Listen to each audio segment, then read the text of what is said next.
Efendim benim şansım yine yaver gitmedi. Elimi neye atarsam kuruyor. Aç gözlü bir adamsın çünkü. Sana bir şans daha vereceğim. Gel benimle.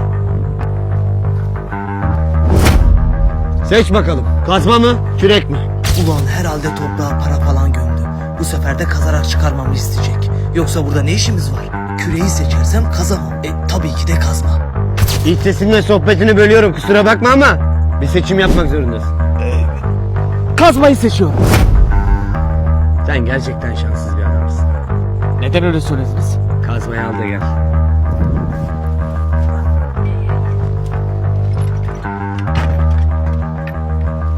Bak görüyor musun?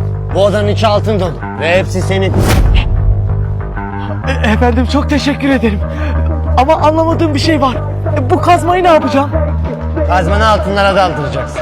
Kazmanın ucunda kalan altınlar senin olur.